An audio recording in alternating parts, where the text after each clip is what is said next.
अस्सलामुअलैकुम दोस्तों, मैं हूं असलम आलम और आप देख रहे हैं गल्फ़ एक्सपर्ट। दोस्तों, आज की वीडियो में कतर के बारे में 3 बहुत ही इम्पोर्टेंट गुड न्यूज़ आप लोगों के साथ में शेयर करने वाला हूं।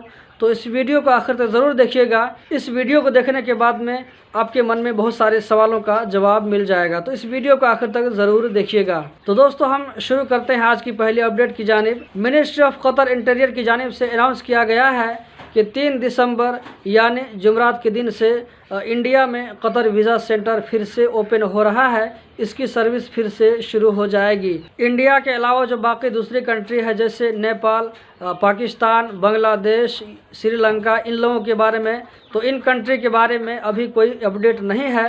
तो जैसे ही इसके बारे में कुछ अपडेट मिलेगा तो आप लोगों के साथ में ज़रूर शेयर करेंगे। तो अब से जिन इंडियन भाइयों का वीज़ा निकलेगा उन लोगों का मेडिकल कतर वीज़ा सेंटर में होगा इंडिया में, और जिन भाइयों का वीज़ा अंडर आउटसाइड प्रोसेस दिखा रहा है तो उन लोगों का मेडिकल भी कतर वीज़ा सेंटर में होगा, लेकिन सिर्फ इंडिया के लिए, बाकी मुल्कों के लिए अभी कोई अपडेट नहीं है। इस वीडियो को जितना हो सके अपने दोस्तों के साथ भी शेयर करें ताकि उनको भी ये जानकारी मिल सके, और इस वीडियो को लाइक करना मत भूलें। दोस्तों, आपका लाइक करना हमारी मेहनत का सिला होता है। आज की दूसरी अपडेट यह है कि अब से अगर कोई कतर से छुट्टी में आना चाहे तो अपना री एंट्री परमिट साथ में लेकर के आ सकता है, और ये री एंट्री परमिट आपको MOI की वेबसाइट से मिलेगा। आप जिस वक्त चाहे इसको प्रिंट कर सकते हैं और इसको साथ में लेकर के आ सकते हैं। ये रूल लागू होगा 29 नवंबर इतवार के दिन से। जैसे आज जुमा है और कल शनिचर है, तो कल और आज भी जो लोग कतर से जाएंगे तो उन लोगों के लिए ये रूल लागू नहीं होगा, बल्कि जो लोग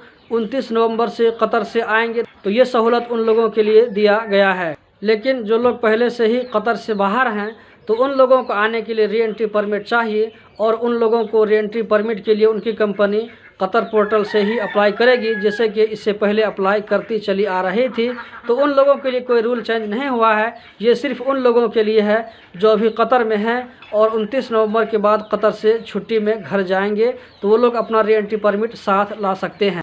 उन लोगों को री एंट्री परमिट के लिए कतर पोर्टल से अप्लाई नहीं करना पड़ेगा, बल्कि MOI की जो वेबसाइट है वहां से हासिल कर सकते हैं। दोस्तों, इस चैनल पर जल्द ही हम लर्न अरबिक यानी अरबिक सीखिए इसका कोर्स लाने वाले हैं। तो आप में से जिन भाइयों ने अभी तक इस चैनल को सब्सक्राइब नहीं किया है तो सब्सक्राइब कर लें, ताकि उनको जैसे ही हम वीडियो आप लोगों के साथ में शेयर करेंगे तो ये वीडियो आप लोगों तक पहुँच जाएगी। अब हम चलते हैं आज की तीसरी अपडेट की जानिब।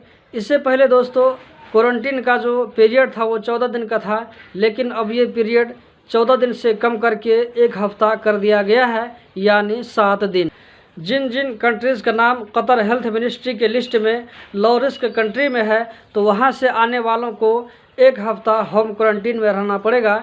लेकिन जिन कंट्रीज़ का नाम कतर हेल्थ मिनिस्ट्री के लिस्ट में हाई रिस्क कंट्री में है, तो वहाँ से आने वालों को 7 दिन होटल क्वारंटीन में रहना पड़ेगा।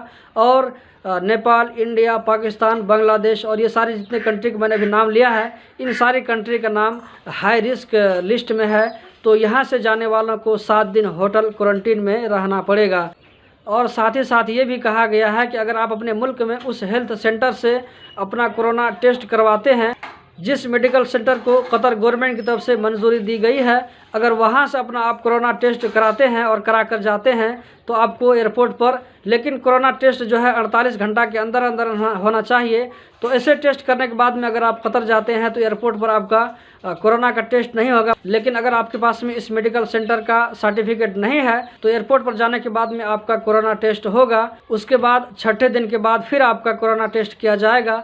अगर आपका कोरोना टेस्ट नेगेटिव निकलता है तो 7वें दिन आपको छोड़ दिया जाएगा और आपका एतराज़ एप्लीकेशन ग्रीन हो जाएगा। तो दोस्तों, मैं आप लोगों को आने वाली वीडियो में बताऊंगा कि होटल क्वारंटीन जो है, जैसे पहले 14 दिन था अब 7 दिन कर दिया गया है, तो इससे रेट में भी फ़र्क पड़ा है या नहीं पड़ा है। तो दोस्तों, इस चीज़ को हम अगली वीडियो में इंशाल्लाह ज़रूर बताएंगे। तो दोस्तों, यही थी आज की वीडियो। उम्मीद करता हूँ ज़रूर पसंद आई होगी। इसी तरह की इन्फॉर्मेटिव वीडियो देखते रहने के लिए इस चैनल को सब्सक्राइब करें। वीडियो देखने का बहुत बहुत शुक्रिया।